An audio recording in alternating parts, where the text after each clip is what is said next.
People often say that cruising is expensive, but in 2025 we took 3 cruises across 3 different cruise lines for a total of 27 nights. And when we added it all up, we paid an average of just £62 per person per night. Now, that included a Princess cruise around Britain, an Ambassador cruise to Norway, and a Fred Olsen cruise in the Med. So in this video, we're going to show you exactly what we paid, how the prices compared, and most importantly, how we managed to get deals like this. Because it wasn't luck, and it is something that you can do.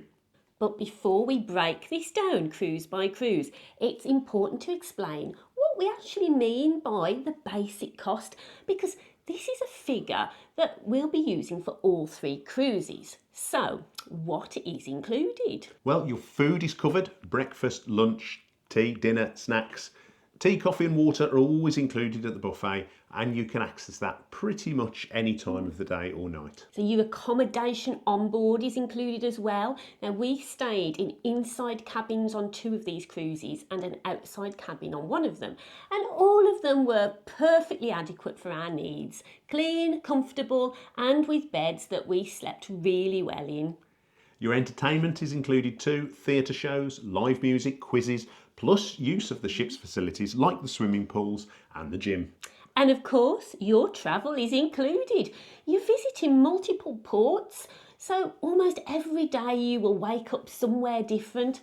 Apart from sea days when you can just relax and let the crew entertain you, or just do your own thing. So when you look at this price per night, ask yourself this: would you get all of that included for a night in a cottage in Scarborough, a caravan in Breen, or a travel lodge in Hull? No. Now, we have not included gratuities, as these vary between cruise companies. We have strong feelings on gratuities, as they are a way that costs can be hidden. So if you're a first-time cruiser or sailing with a new company, make sure that you check those things out to avoid any nasty surprises. Let's have a look at our 3 cruises and how much they cost individually per night. We're starting with our shortest cruise, but the one that surprised us the most when we look back at the value, and that was our 6-night Princess cruise around Britain. This was a UK departure, so there was no flights, no hotel stays, and when we worked out the cost per night, it was £64 per person per night. So let's talk about why this cruise worked out to be such good value, and how we managed to get the Princess cruise so cheaply. First of all, this cruise sailed in April 2025 over the Easter holiday period, which actually made it feel like an even better bargain, because normally travelling at peak times costs more, not less. But there was an unusual reason for this massive price reduction. About 3 months before sailing, we spotted a special deal on the Igloo Cruise website. We'd never seen a Princess cruise priced this low before, and as we'd never sailed with Princess, it really caught our attention. The itinerary was around Britain, visiting a few ports we hadn't been to before, and it was only 6 nights, which was ideal for us as we were looking for a shorter cruise anyway. What we later found out was the reason for the low price. The cruise had originally been scheduled as a 10-night sailing, but because the ship Regal Princess was due into dry dock at short notice, the itinerary had to be shortened to 6 nights. That led to quite a few cancellations around the 3-month mark, and Princess were keen to fill the ship. As a result, the cruise was released at a much lower price. Because we checked the Igloo website regularly, we spotted the deal quickly, and that's how we managed to book this Princess cruise at such a great price. Yeah, so that Princess cruise was an unusual event really for it to be that low, because we'd never ever sailed with Princess before. And I would look at cruises and they would just be a lot more expensive sailing with Princess than some of the other companies we'd previously sailed on. So, I'd been tracking and looking. I knew exactly what a Princess cruise would cost. So it is all about tracking prices, and that is something that I do each week.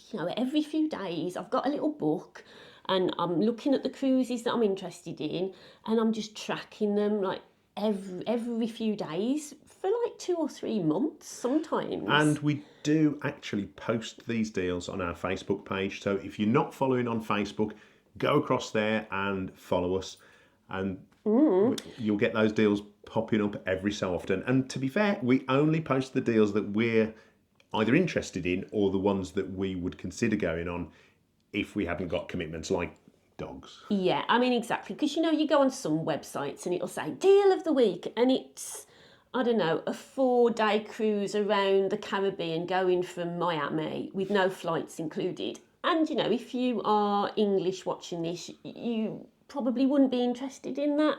So, a lot of the deals that we look at are going out of Southampton or ports around the UK, or there's a flight involved with them.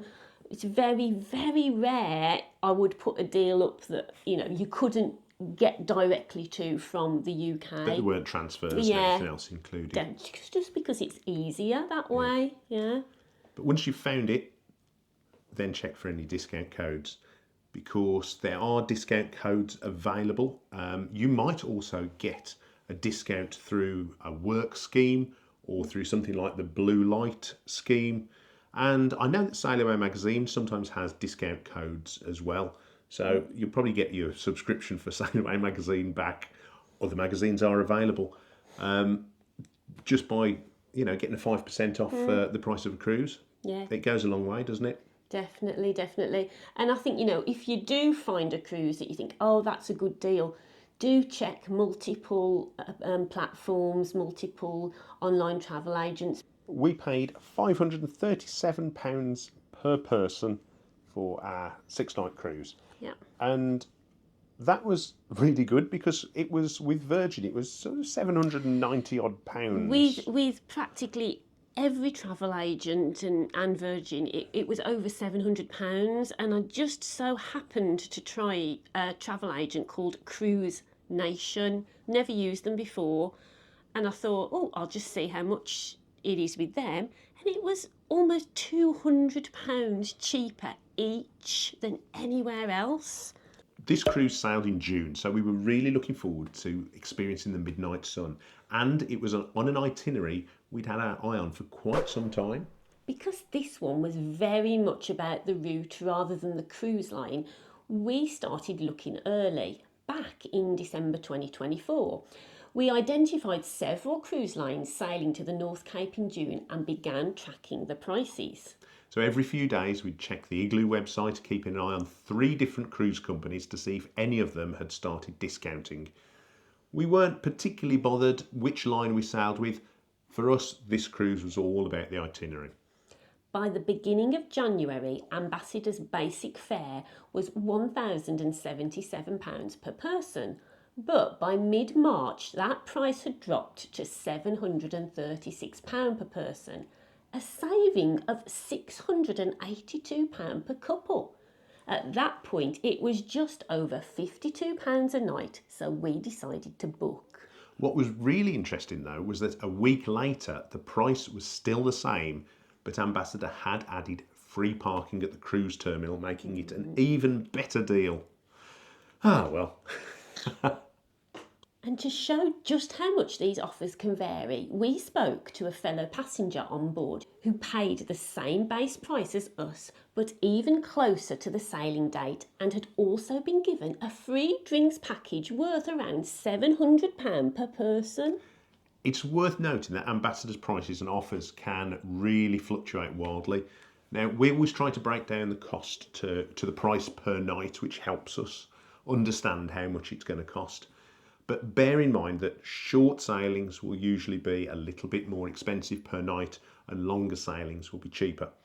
So when it hits a level that we're happy with, we will book. Sometimes we get it at the best price. Other times we could have got a better deal if we'd just waited. To check the best time to book, we try and find out if there are still lots of cabins left for sale. So what we do is we go onto the cruise company's website and we try and book a particular cabin. If you can see there is a lot of availability and choice, it may be best to hold your nerve. And remember, we do post deals like this on our Facebook page, but the only ones we will consider, as we said, are the ones that we are likely to go on. So we warn you, if it is a great deal, you might just find us on board. So the learning point is just hold your nerve for the very best deals. So as we've said, one of the most important things is about your ability to be flexible, and that includes being able to travel or wanting to travel at any time of the year. Although sometimes the odd bargain does come up in school holidays like our Easter break, we're also very flexible when it comes to accommodation. The cruise line we are not too bothered with because it's about the destinations for us, it's about the itinerary, and we're also not too fussed about the cabin grade either. But if you want to grab the best deals because you're insistent on a particular cabin grade or a particular ship, you might be best booking early because you can often get things bundled in with your early booking that you wouldn't otherwise get. So ignore everything that we've just said. If you are insistent on a particular cruise line and a particular cabin style, book it well in advance. Otherwise, we've found that the best way for us is to book things fairly last minute, and that's how we've got some of our best bargains. Our final cruise of the year was an autumn sailing, and this time we were definitely looking for a bit of sunshine. We came across a Fred Olsen deal directly on their website, and that was a 7-day Mediterranean cruise for £599 per person, with £100 per person on board credit included. So we counted that as £499, and that comes out at under £72 a night. And what made this one particularly interesting was that the price also included a flight from Manchester to Malaga, with the cruise finishing back in Southampton. So we think the travel arrangements probably put a few people off. It meant either leaving your car at Manchester Airport and getting back to it from Southampton, although Fred Olsen did provide coach transfers at an additional cost, or using public transport at both ends of the cruise. Now, because we live in the Midlands, we were able to get a really good deal on the train to Manchester Airport and then back home from Southampton at the end of the cruise, which made this itinerary work really well for us. Another factor we think affected demand was the cruise itself. This 7-night sailing was actually the final week of a 56-day Mediterranean voyage, and that may have well put some people off booking, which could explain why Fred Olsen were offering it at such a competitive price. We found this deal just 6 weeks before sailing. It didn't drop any further, but it did stay at this price for a couple of weeks after we booked. Interestingly, we spoke to a fellow passenger on board who booked a week before departure at the same base price, but their deal didn't include a flight, so that was an extra cost for him. Now, this was a great price for a Fred Olsen cruise, but a lot of the people who'd been on the whole voyage were quite resentful of the influx of new passengers and weren't afraid to voice it either. So be prepared to be flexible with your travel plans to get a great deal. Relocation cruises can also offer great value, but check if you are okay with lots of sea days. So when you look back at all 3 of these cruises together, 27 nights across 3 different cruise lines, it really does show that cruising doesn't have to be expensive even in 2025. So none of these deals came from luck. They came from being flexible, keeping an eye on prices, and understanding that cruise fares change, sometimes dramatically, depending on demand, itinerary changes, or how close you are to sailing. So which one do we feel gave the best value? Well, Ambassador, not only was the cruise that was the cheapest per night, an incredible £52 per night, but drink prices are really reasonable on board. We love Norway and we had never been to the Arctic Circle before, so it was a real bucket list trip for us at a bargain basement price. Now, Princess Cruises' drinks and gratuities are considerably more expensive, which sort of forced our hand into getting a drinks package, which included the gratuities, but that was an additional expense for us. It was, yeah. And Fred Olsen was good, but I couldn't see the additional value on Balmoral for the extra cost over Ambassador. Now, that's not to say that it was bad value or that we didn't enjoy the cruise, far from it. We've got some videos coming up of our experience on Balmoral, and it's the oldest cruise ship sailing out of the UK, so make sure you hit the subscribe button and get notified when these come up on our channel. But in the end, Ambassador picked it for us, £52 a night to enable us to visit one of the most expensive countries and one of our favourite countries in Europe. Was fantastic value. And if you'd like to see what these cruises were actually like day to day, we already have full vlogs from both the Princess Cruise around Britain and the Ambassador Cruise to Norway, including the North Cape and the Midnight Sun. And we'll link those in the description and on the screen so you can watch them next. And if you're interested in the Fred Olsen Mediterranean cruise, make sure you're subscribed because that content will be coming up very soon, including the ship, the itinerary, and whether that deal stacked up in real life.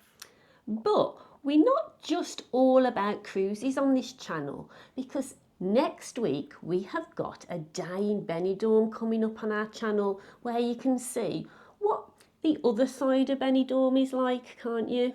And that was another good deal, wasn't it? It was. That was with TUI. So if you found this video useful, please do give it a like. It really helps us. And let us know what you found useful, and let us know in the comments which of these deals you think offered the best value. So thanks for watching, and we'll see you next time. Bye.